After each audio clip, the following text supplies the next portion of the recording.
ನಾನು ನಿಮ್ಮ ಲಕ್ಷ್ಮೀ ಬಿದ್ರಿ. ಈ ಒಂದು ಗಣರಾಜ್ಯೋತ್ಸವದ ಕಾರ್ಯಕ್ರಮದ ನಿರೂಪಣೆ ವಿಡಿಯೋವನ್ನು ತಮ್ಮ ಮುಂದೆ ಪ್ರಸ್ತುತಪಡಿಸುತ್ತಿದ್ದೇನೆ. ಈ ಒಂದು ವಿಡಿಯೋವನ್ನು ಸಂಪೂರ್ಣವಾಗಿ ನೋಡಿ ನಮ್ಮ ಚಾನಲನ್ನು ಸಬ್ಸ್ಕ್ರೈಬ್ ಮಾಡಿ.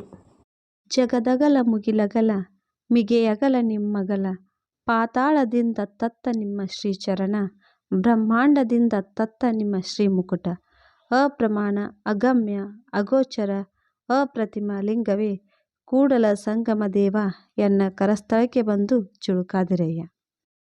ಜನನಿ ಜನ್ಮಭೂಮಿಶ್ಚ ಸ್ವರ್ಗಾದಪಿ ಗರಿಯಸಿ ಎಂದು ಹೇಳುತ್ತಾ ಎಲ್ಲರಿಗೂ 77ನೇ ಗಣರಾಜ್ಯೋತ್ಸವದ ಶುಭಾಶಯಗಳು. ಈ ಒಂದು ಕಾರ್ಯಕ್ರಮವನ್ನು ಮೊದಲು ಪ್ರಾರ್ಥನಾ ಗೀತೆಯೊಂದಿಗೆ ಪ್ರಾರಂಭಿಸೋಣ. ನೀವು ಅಲ್ಲಿ ಯಾರು ಪ್ರಾರ್ಥನಾ ಗೀತೆ ಹೇಳ್ತಲ್ಲ ಅವ್ರ ಹೆಸರು ನೀವಲ್ಲಿ ಹಾಕೋಬೇಕು. ನಂತರ ಪ್ರಾರ್ಥನಾ ಗೀತೆಯನ್ನು ಹಾಡಿದ ಮಕ್ಕಳಿಗೆ ಧನ್ಯವಾದಗಳು ಅಂತ ಹೇಳಬೇಕು.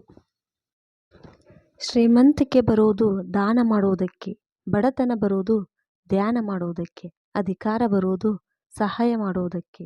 ತಮ್ಮನ್ನು ಸ್ವಾಗತಿಸಲು ಬರುವರು ನಮ್ಮ ಶಾಲೆಯ ಸಹಶಿಕ್ಷಕಿಯಾದ, ಅಂದರೆ ನಿಮ್ಮ ಕಾರ್ಯಕ್ರಮದೊಳಗೆ ಯಾರು ಸ್ವಾಗತ ಮಾಡ್ತಿರ್ತಾರಲ್ಲ ನೀವು ಅವ್ರ ಹೆಸರು ಹೇಳಬೇಕು. ಸ್ವಾಗತ ಮಾಡಿದ ನಂತರ ಇವನಾರವ ಎನ್ನದೆ ಇವ ನಮ್ಮವ ಎಂದು ಎಲ್ಲರನ್ನೂ ಸ್ವಾಗತಿಸಿದಂಥ, ಅಂದರೆ ಯಾರು ಸ್ವಾಗತ ಮಾಡಿರ್ತಾರಲ್ಲ ಅವ್ರ ಹೆಸರು ಹೇಳಿ ಧನ್ಯವಾದಗಳಂತ ಹೇಳಬೇಕು. ನೀರಿಗೆ ನೈದಿಲೆಯೇ ಶೃಂಗಾರ, ಸಮುದ್ರಕ್ಕೆ ತೆರೆಯೇ ಶೃಂಗಾರ, ನಾರಿಗೆ ಗುಣವೇ ಶೃಂಗಾರ, ಗಗನಕ್ಕೆ ಚಂದ್ರಮನೇ ಶೃಂಗಾರ, ಈ ಕಾರ್ಯಕ್ರಮಕ್ಕೆ ಮಾಲಾರ್ಪಣೆಯೇ ಶೃಂಗಾರ. ಈ ಮಾಲಾರ್ಪಣೆ ಕಾರ್ಯಕ್ರಮವನ್ನು ನಮ್ಮ ಶಾಲೆಯ ಶಿಕ್ಷಕಿಯಾದ, ಅಂದರೆ ಆ ಕಾರ್ಯಕ್ರಮದೊಳಗೆ ಯಾರು ಮಾಲಾರ್ಪಣೆ ಮಾಡ್ತಿರ್ತಾರಲ್ಲ ನೀವು ಅವ್ರ ಹೆಸರು ಹೇಳಬೇಕು. ಮಾಲಾರ್ಪಣೆ ಮುಗಿದ್ಮೇಲೆ ನಂತರ ಈ ಕಾರ್ಯಕ್ರಮವನ್ನು ನಡೆಸಿಕೊಟ್ಟ ಶಿಕ್ಷಕಿಗೆ ಧನ್ಯವಾದಗಳು ಅಂತ ಹೇಳಬೇಕು. ಕೇಸರಿ ಬಿಳಿ ಹಸಿರು 3 ಬಣ್ಣಗಳ ನಡುವೆ ಅಶೋಕ ಚಕ್ರ, ಈ ನಮ್ಮ ತ್ರಿವರ್ಣ ಧ್ವಜವನ್ನು ಆಕಾಶದೆತ್ತರದಲ್ಲಿ ನೋಡುವ ಸಮಯ ಇದೀಗ. ಈ ಒಂದು ನಮ್ಮ ಶಾಲಾ ಧ್ವಜಾರೋಹಣವನ್ನು, ಅಂದರೆ ಅಲ್ಲಿ ನಿಮ್ಮ ಕಾರ್ಯಕ್ರಮದೊಳಗೆ ಯಾರು ಧ್ವಜಾರೋಹಣ ಮಾಡಕ್ಕೆ ಬಂದಿರ್ತಾರಲ್ಲ ಅವ್ರ ಹೆಸರು ಹೇಳಿ ನೆರವೇರಿಸಿ ಕೊಡಬೇಕಾಗಿ ಅಂಥೇಳಿ ಅವರಲ್ಲಿ ವಿನಂತಿ ಮಾಡ್ಕೋಬೇಕು. ನಮ್ಮ ಈ ರಾಷ್ಟ್ರಗೀತೆಯನ್ನು ಹೇಳುವಾಗ ಮೈ ಮನವೆಲ್ಲ ರೋಮಾಂಚನ ಎನಿಸುವುದು. ದೇಶದ ಧ್ವಜ ಹಾರುವುದನ್ನು ನೋಡುವುದೇ ಕಣ್ಣಿಗೆ ಹಬ್ಬ. ಇಂಥ ಹಬ್ಬದ ವಾತಾವರಣಕ್ಕೆ ಚಾಲನೆ ನೀಡಿದ ನಮ್ಮ ಈ ದಿನದ ಅತಿಥಿಗಳಿಗೆ ತುಂಬು ಹೃದಯದ ಧನ್ಯವಾದಗಳು. ಹುಟ್ಟು ದರಿದ್ರವಾದರೂ ಸಾವು ಚರಿತ್ರೆಯಾಗಿರಬೇಕು. ರಾಯಣ್ಣ ಸೈನಿಕನಾದರೂ ಚರಿತ್ರೆಯಲ್ಲಿ ತನ್ನದೇ ಆದ ಛಾಪನ್ನು ಮೂಡಿಸಿದ್ದಾರೆ.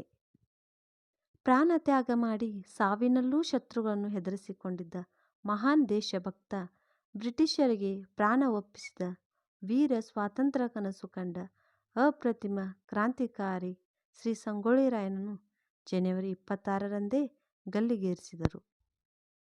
ಸಂವಿಧಾನ ಶಿಲ್ಪಿಯಾದ ಡಾಕ್ಟರ್ BR ಅಂಬೇಡ್ಕರ್ ಅವರ ಭಾವಚಿತ್ರಕ್ಕೆ ಪುಷ್ಪಾರ್ಚನೆ. ಧ್ವಜಾರೋಹಣ ಕಾರ್ಯಕ್ರಮ ಹಾಗೂ ಪುಷ್ಪಾರ್ಚನೆ ಕಾರ್ಯಕ್ರಮವನ್ನು ನಡೆಸಿಕೊಟ್ಟ ವೇದಿಕೆ ಮೇಲಿದ್ದ ಎಲ್ಲರಿಗೂ ಧನ್ಯವಾದಗಳು. ವಿದ್ಯಾರ್ಥಿಗಳಿಂದ ಕಾರ್ಯಕ್ರಮ, ಅಂದರೆ ನಿಮ್ಮ ಶಾಲೆ ಒಳಗೆ ಮಕ್ಕಳಿನ ಸಾಂಸ್ಕೃತಿಕ ಕಾರ್ಯಕ್ರಮಗಳನ್ನು ಈ ಒಂದು ಅವಧಿಯೊಳಗೆ ನೀವು ಅಲ್ಲಿ ನೆರವೇರಿಸಬೇಕು. ನುಡಿದರೆ ಮುತ್ತಿನ ಹಾರದಂತಿರಬೇಕು, ನುಡಿದರೆ ಮಾಣಿಕ್ಯದ ದೀಪ್ತಿಯಂತಿರಬೇಕು, ನುಡಿದರೆ ಸ್ಫಟಿಕದ ಶಲಾಕೆಯಂತಿರಬೇಕು, ನುಡಿದರೆ ಲಿಂಗ ಮೆಚ್ಚಿ ಹೌದೌದೆನ್ನಬೇಕು. ಇಂಥ ಮುತ್ತಿನಂಥ ಮಾತುಗಳನ್ನು ಹೇಳೋರು ನಮ್ಮ ಈ ಕಾರ್ಯಕ್ರಮದ ಅತಿಥಿಗಳಾದ, ಅಂದರೆ ಆ ಕಾರ್ಯಕ್ರಮಕ್ಕೆ ಯಾರು ಅತಿಥಿಗಳಿರ್ತಾರಲ್ಲ ಅವ್ರ ಹೆಸರು ಹೇಳಬೇಕು. ಅವ್ರ ಭಾಷಣ ಮುಗಿದ ಮೇಲೆ ಒಬ್ಬ ವ್ಯಕ್ತಿ ಒಂದು ಕಲ್ಪನೆಗಾಗಿ ಸಾಯಬಹುದು, ಆದರೆ ಆ ಕಲ್ಪನೆ ಅವರ ಮರಣದ ನಂತರ 1000 ಜನರ ಜೀವನದಲ್ಲಿ ಬದುಕುಳಿದಿರುತ್ತದೆ ಎಂಬುದಕ್ಕೆ ಈ ದಿನವೇ ಸಾಕ್ಷಿ ಎಂದು ಸವಿವರವಾಗಿ ಗಣರಾಜ್ಯೋತ್ಸವದ ಬಗ್ಗೆ ವಿವರಣೆ ನೀಡಿದಂಥ ಅತಿಥಿ ಮಹೋದಯರಿಗೆ ತುಂಬು ಹೃದಯದ ಧನ್ಯವಾದಗಳು ಅಂತ ಹೇಳಬೇಕು. ಗುರು ಎಂದರೆ ಮುಖದಲ್ಲಿ ಸಿಡುಕು ತೋರಿಸಿ ಹೃದಯದಲ್ಲಿ ಪ್ರೀತಿ ತುಂಬಿರುವ ಅದ್ಭುತ ನಟ. ನಮ್ಮ ಶಾಲೆಯ ಶಿಕ್ಷಕರಾದ ಶ್ರೀಯುತರು ಅವರು ಈ ಕಾರ್ಯಕ್ರಮದ ಕುರಿತು ಒಂದೆರಡು ಮಾತುಗಳನ್ನು ಆಡಬೇಕಾಗಿ ಅವರಲ್ಲಿ ವಿನಂತಿ. ಅವ್ರ ಭಾಷಣ ಮುಗಿದ ಮೇಲೆ ಸಂವಿಧಾನದ ಕುರಿತು ಸಂಪೂರ್ಣ ವಿವರ ನೀಡಿದಂಥ ಶಿಕ್ಷಕರಾದ ಶ್ರೀಯುತ ಅವ್ರ ಹೆಸರು ಹೇಳಿ ಅವರಿಗೆ ಧನ್ಯವಾದಗಳು ಅಂತ ಹೇಳಬೇಕು. ಸಮುದ್ರಕ್ಕೆ ಅಲೆಗಳೇ ಭೂಷಣ, ಹಾಡಿಗೆ ಪಲ್ಲವಿಯೇ ಭೂಷಣ, ಗಿಳಿಗೆ ಚೊಂಚೇ ಭೂಷಣ, ನವಿಲಿಗೆ ಗರಿಯೇ ಭೂಷಣ. ಈ ಕಾರ್ಯಕ್ರಮಕ್ಕೆ ಅಧ್ಯಕ್ಷರ ಭಾಷಣವೇ ಭೂಷಣ. ಅಧ್ಯಕ್ಷ ಸ್ಥಾನವನ್ನು ವಹಿಸಿದಂಥ ಶ್ರೀಯುತ ಅಂದ್ರೆ ಅಲ್ಲಿ ನಿಮ್ಮ ಕಾರ್ಯಕ್ರಮದೊಳಗೆ ಯಾರು ಅಧ್ಯಕ್ಷರಾಗಿರ್ತಾರಲ್ಲ ಅವ್ರ ಹೆಸರು ಹೇಳಿ ಅವರು ತಮ್ಮ ಅಧ್ಯಕ್ಷ ಭಾಷಣ ಮಾಡಬೇಕಾಗಿ ಅವರಲ್ಲಿ ವಿನಂತಿ ಅಂತ ಹೇಳಬೇಕು. ಅಂದು ಬ್ರಿಟಿಷರಿಗೆ ಅಡಿಯಾಳು, ಇಂದು ವಿಶ್ವಕ್ಕೇ ಮುಂದಾಳು. ಜಗತ್ತು ಬದಲಾಗಬೇಕೆನ್ನುವರು ಮೊದಲು ತಮ್ಮಿಂದಲೇ ಬದಲಾಗಬೇಕೆಂದು ಅದ್ಭುತವಾಗಿ ಸಂದೇಶವನ್ನು ನೀಡಿದಂಥ ಶ್ರೀಯುತವರಿಗೆ ಧನ್ಯವಾದಗಳಂತ ಹೇಳಬೇಕು. ಆಕಾಶ ಹೊತ್ತು ತರುವುದು ಮೋಡಗಳನ್ನು, ಮೋಡಗಳು ಹೊತ್ತು ತರುವುದು ಮಳೆಯನ್ನು, ಮಳೆ ಹೊತ್ತು ತರುವುದು ಬೆಳೆಯನ್ನು. ನಮ್ಮ ಈ ಕಾರ್ಯಕ್ರಮದ ವಂದನಾರ್ಪಣೆಯನ್ನು ಹೊತ್ತು ತರುವವರು ನಮ್ಮ ಶಾಲೆಯ ಶಿಕ್ಷಕಿಯಾದ ಶ್ರೀಮತಿ. ಅಂದರೆ ನಿಮ್ಮ ಕಾರ್ಯಕ್ರಮದೊಳಗೆ ಯಾರು ವಂದನಾರ್ಪಣೆ ಮಾಡ್ತಿರ್ತಾರಲ್ಲ ನೀವು ಅವ್ರ ಹೆಸರು ಹೇಳಬೇಕಲ್ಲಿ. ಈ ಒಂದು ಗಣರಾಜ್ಯೋತ್ಸವದ ನಿರೂಪಣೆಯ ವಿಡಿಯೋವನ್ನು ಸಂಪೂರ್ಣವಾಗಿ ವೀಕ್ಷಿಸಿದಂಥ ಎಲ್ಲ ವೀಕ್ಷಕರಿಗೆ ಅನಂತ ಧನ್ಯವಾದಗಳು.